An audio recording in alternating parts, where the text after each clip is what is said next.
Hola de nuevo. ¿Cómo estás? Como siempre espero y deseo que muy bien. Ya son 4 las navidades que he pasado contigo y vamos camino de la quinta.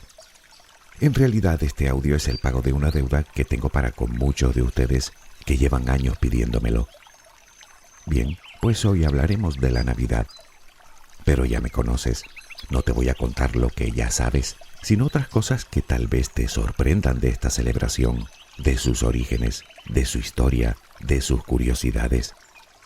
Y hablando de ello, ¿te gusta a ti la Navidad? Puede que me digas que la amas, o que la detestas, no serías la primera persona, o quizá te den exactamente lo mismo. En cualquier caso, es una celebración a la que están llamados 2.200 millones de personas. Es el número de cristianos que se estiman en el mundo, nada menos que el 31% de la población. Puede que no te guste la Navidad, pero importante sí que es. Navidad es una palabra que deriva del vocablo latino nativitas, que significa nacimiento. Y como bien sabes, eso es lo que celebramos, el nacimiento de Jesús de Nazaret. Decoramos con guirnaldas, intercambiamos regalos, organizamos encuentros con familiares y amigos, ponemos el árbol de Navidad, o el nacimiento, o ambas cosas. Y por supuesto, según en el lugar en el que nos encontremos, esperamos la llegada de Santa Claus, que llega en su trineo tirado por renos voladores, o la de los Reyes Magos, que vienen desde Oriente a lomos de sus camellos. Pero, ¿de dónde sale todo este tinglado? ¿Hablamos solo de tradición cristiana? Me parece que no. Y la pregunta del millón, ya que celebramos su nacimiento, ¿cuándo y dónde nació Jesús? Cuenta la tradición que Jesús nació un 25 de diciembre. Parece ser que fue en Belén, a pocos kilómetros de Jerusalén, en la conocida provincia romana de Judea. César había ordenado que cada cabeza de familia acudiera a su lugar de nacimiento para su inscripción en un censo. Se dice que José, padre de Jesús, había nacido en Belén, por lo que hasta allí acudió junto con su esposa encinta. Según cuentan, al no encontrar alojamiento, María se vio obligada a dar a luz en un establo y a poner a su recién nacido en un pesebre, una especie de recipiente alargado que se utiliza para el alimento del ganado. Dicen que hasta allí llegaron 3 reyes venidos desde el lejano oriente, guiados por una estrella, con el propósito de adorar y ofrecer sus presentes al recién nacido, y que los pastores que hacían vigilia en las cercanías acudieron también.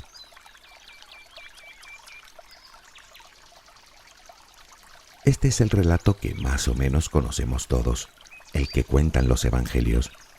Pero, ¿sucedió así históricamente? Bueno, es difícil de saber.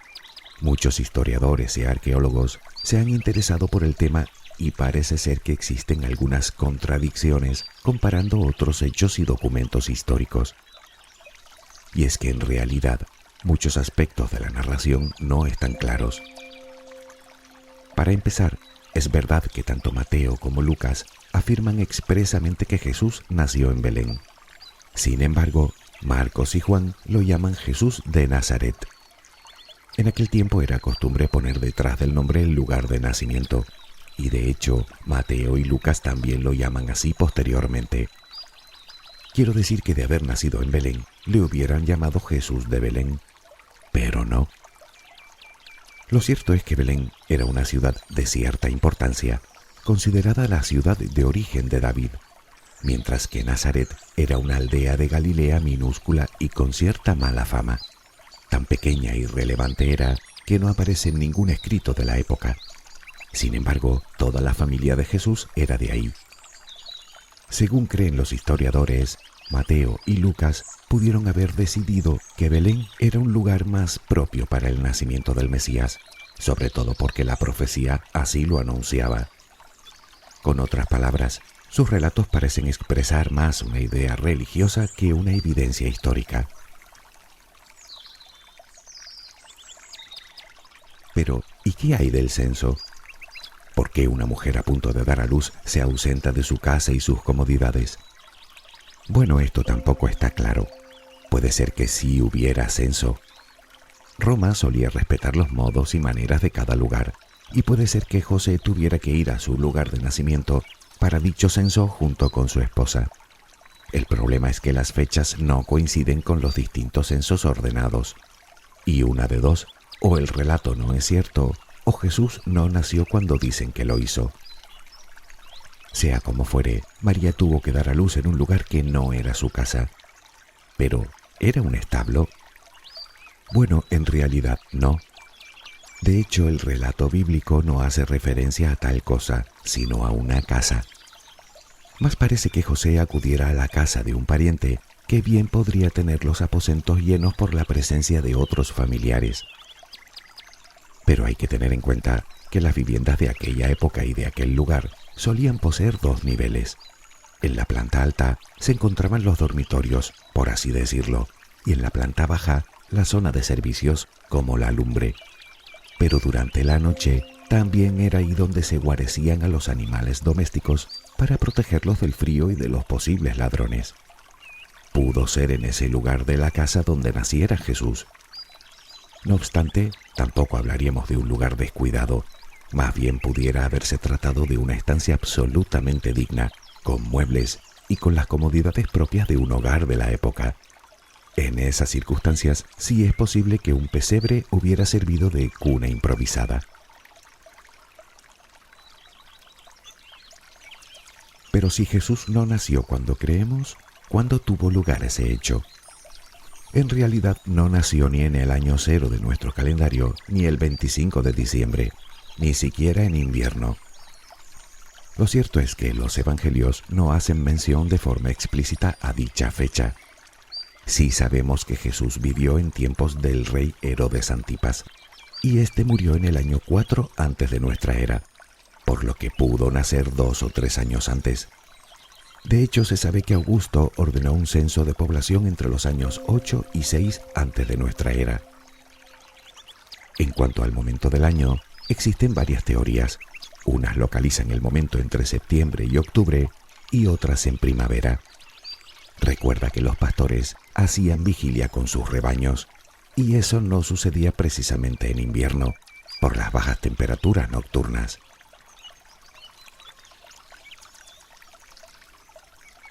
Vayamos con los Reyes Magos, que acudieron a Belén guiados por una estrella para entregarle al niño oro, incienso y mirra.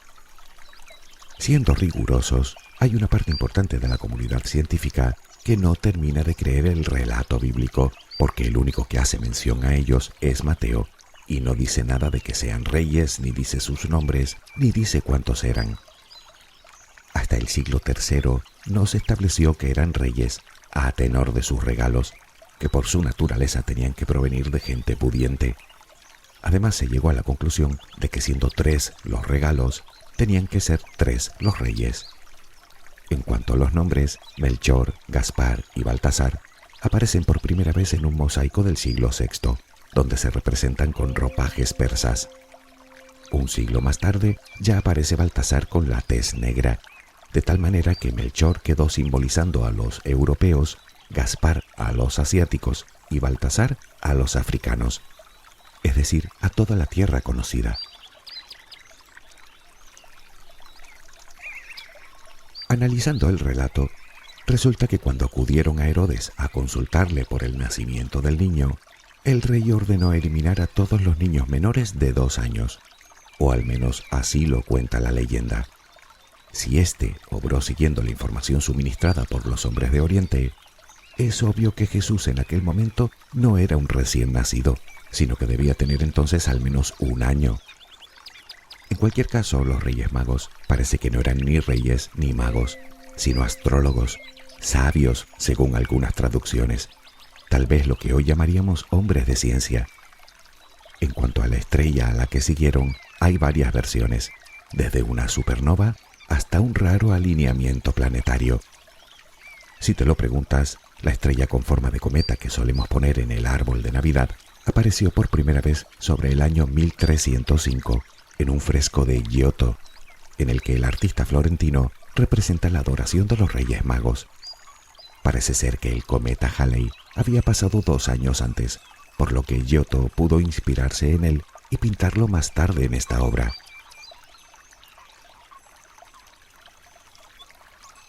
Pero sigamos. Todos los estudiosos coinciden en que Jesús no nació en 25 de diciembre. Entonces, ¿por qué celebramos nosotros la Navidad en esa fecha, justo a final del año?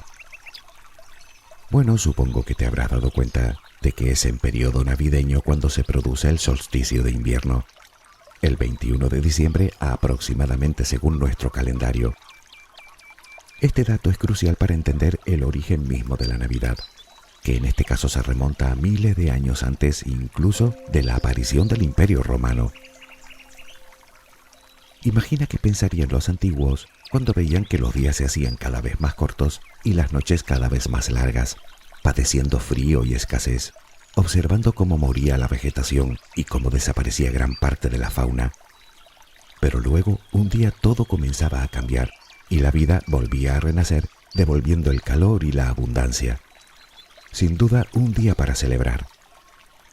Sin entender ni por asomo la dinámica que produce ese fenómeno, para esas culturas lo lógico era pensar que algún dios tendría que estar de por medio. Los romanos llamaban a ese dios Saturno, que a su vez había sido heredado del titán de la mitología griega Cronos. Los egipcios lo llamaban Ra y los babilonios Nimrod, el dios del sol, del fuego, del tiempo que todo lo destruye. Y de hecho a Saturno se le representa como un anciano de larga barba con una hoz y devorando a sus hijos. A través de la historia, cada cultura hacía su propia interpretación de este dios, pero en general todos compartían ciertas características comunes, entre ellas, ser también el dios de las cosechas. Y esto sí que era importante para las sociedades cuyo principal sustento provenía del campo. Y no hablamos solo de Oriente Medio y el Mediterráneo, sino de las sociedades del norte de Europa o de las precolombinas. Hoy en día sabemos que el solsticio de invierno ha sido de suma relevancia para prácticamente todas las culturas desde el periodo neolítico.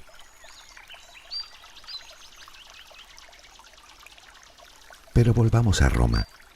Ellos también celebraban una fiesta cada año en honor al dios Saturno, las llamadas fiestas saturnales. Duraban en torno a una semana aproximadamente, entre el 17 y el 23 de diciembre. Eran días de verdadera celebración. Las tareas agrícolas habían terminado, así que todo el mundo estaba de fiesta.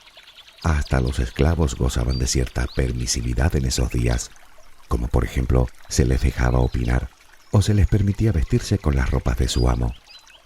Tal era la magnitud de la celebración que durante ese periodo los romanos aparcaban sus negocios, detenían sus guerras y hasta suprimían la pena capital.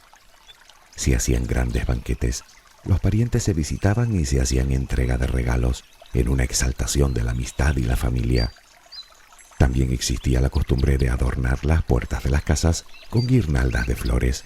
Y además solían adornar también un árbol con frutas y con motivos alusivos al dios Sol. ¿Te suena todo esto? Esta práctica en realidad parece ser que también fue heredada y que tiene su origen en una antigua leyenda babilónica relacionada también con su dios del sol y el llamado árbol de la vida.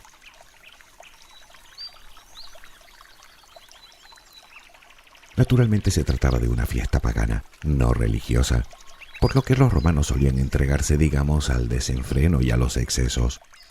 En cierto modo se asemejaba un poco al carnaval actual. Sin embargo, había otra fecha especialmente señalada en el calendario romano, que venía inmediatamente después de las Saturnales, y que era precisamente el 25 de diciembre.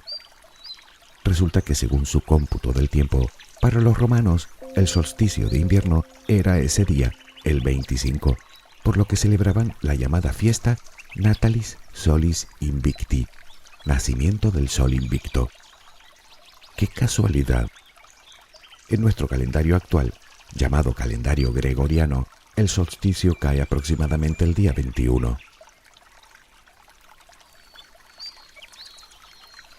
Seguro que ahora mismo te preguntarás cómo llegaron a convertirse esas fiestas en nuestra Navidad. Bueno, debemos hacer un par de consideraciones al respecto. La primera es que en la antigüedad no existía la costumbre de celebrar el nacimiento de nadie. En todo caso, sí de recordar su muerte. Y de hecho, es exactamente lo que recomendó el mismo Jesús con la celebración de la última cena. Lo segundo es que cuando el maestro murió, simplemente todo siguió como estaba. Eso sí, mientras el César continuaba ejerciendo su dominación, la comunidad cristiana comenzaba a crecer en la clandestinidad en todo el Mediterráneo y hasta en el mismo seno de Roma. Se cuenta que la madre del emperador Constantino era cristiana, y aunque no es un dato demostrado, sí es cierto que fue precisamente Constantino el que termina por convertir oficialmente el imperio al cristianismo en el siglo III de nuestra era.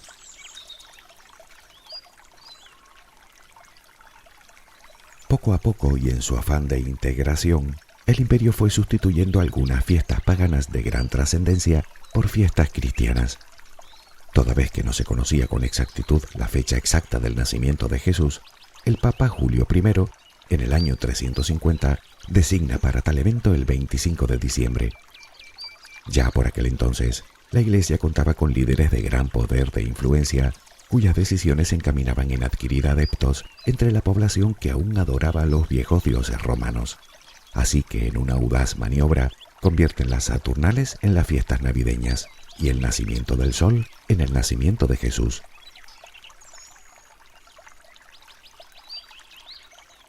En cuanto al origen de la Navidad, esto es lo que se sabe más o menos.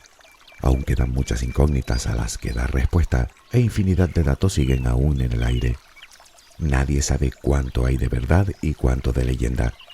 Lo que sí es cierto es que esas tradiciones se han mantenido durante miles de años entre nosotros. Y hablando de leyendas, aún nos queda hablar del personaje más popular de estas fechas a día de hoy. No hablo de Jesús, hablo de un señor regordete, con larga barba blanca y traje rojo, que llega en su trineo volador repartiendo regalos. Exacto, Papá Noel, o Santa Claus, o Viejito Pascuero, o San Nicolás. Se le llama de muchas maneras, pero todos son el mismo. Cuenta la historia que en el siglo III vivió un obispo cristiano llamado Nicolás de Bari, o Nicolás de Mira. Resulta que él nació en Mira, Turquía, pero cuando los árabes la invadieron en el siglo XI, sus restos fueron llevados a Bari, que se encuentra en Italia. Se cuentan muchas historias de él, pero es una en concreto la que nos interesa. Narra la leyenda que un hombre al que él conocía no podía casar a sus hijas por no disponer de dote, pues sus recursos económicos eran muy escasos. Así que Nicolás, una noche trepó hasta la ventana de las jóvenes e introdujo en sus calcetines, que por cierto colgaban cerca de la chimenea para que se secaran, unas monedas de oro. Seguro que esto también te suena. Lo cierto es que San Nicolás de Bari se convirtió en uno de los santos más venerados durante la Edad Media. De hecho, ya en el siglo VI se construían templos en su honor y llegó a ser patrono de Turquía, Grecia y Rusia. Su fallecimiento se produjo exactamente un 6 de diciembre y de hecho comenzó siendo ese día en el que se procedía al intercambio de regalos. Más tarde, y al estar próximo a la Navidad, se trasladó la fecha al día 25. Aún hoy existen países en los que se conserva dicha tradición del día 6 de diciembre. Como quiera que fuere, se cree que el origen de Santa Claus es incluso anterior a la era cristiana y que tiene que ver con el antiguo mito solar, puede incluso que con el antiguo dios babilónico Nimrod, y que de alguna manera la Iglesia lo sincretizó en la figura del obispo. Esto explicaría por qué algunas culturas no influenciadas por esta doctrina disponen de tradiciones un tanto similares. Alguien que reparte regalos en fechas próximas al solsticio de invierno.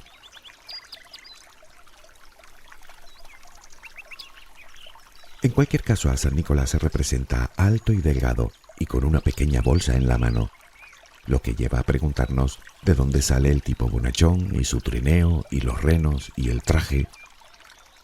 Bien, en el siglo XVII, los emigrantes holandeses llevaron la tradición a los Estados Unidos y allí fue donde cambió por completo. A lo largo del siglo XIX, escritores y dibujantes fueron creando poco a poco el perfil que conocemos hoy en distintas publicaciones. Primero le cambiaron el nombre de San Nicolás a Santa Claus, que deriva del santo alemán San Nikolaus. Poco después le cambiaron el aspecto a ese señor bonachón que repartía regalos sobre su trineo tirado por renos. Posteriormente fueron los ropajes, y a finales del siglo XIX, un anuncio publicitario de una marca de frigoríficos creó la idea de que vivía en el Polo Norte, por lo que se consolidó la figura del trineo. Ya a principios del siglo XX, un libro infantil le da el aspecto definitivo, y en la década de los 30, la conocida empresa Coca-Cola apostó por él en la publicidad que hacía de la marca, dándole el impulso que le faltaba. Y el resto es historia. Solo un siglo antes, cada lugar tenía su propia versión de San Nicolás. A partir de ahora, la figura iba a ser la misma en casi todas partes.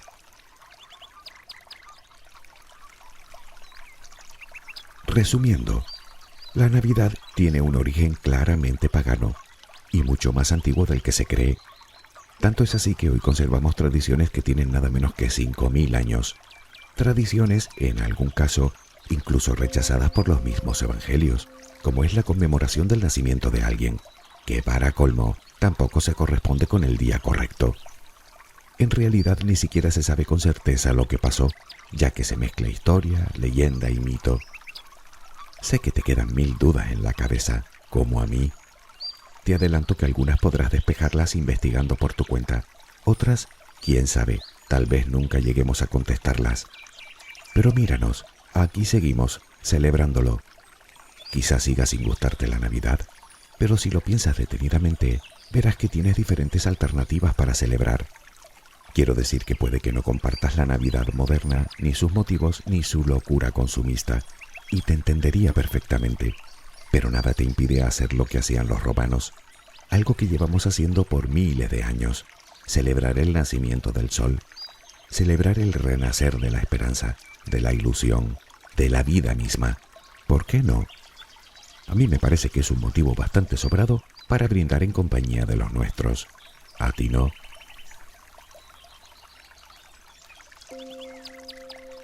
Al final, llegados a este punto, con toda honestidad, tengo que decirte que para mí todo este rollo de fechas y de imprecisiones históricas tampoco es que me importe demasiado.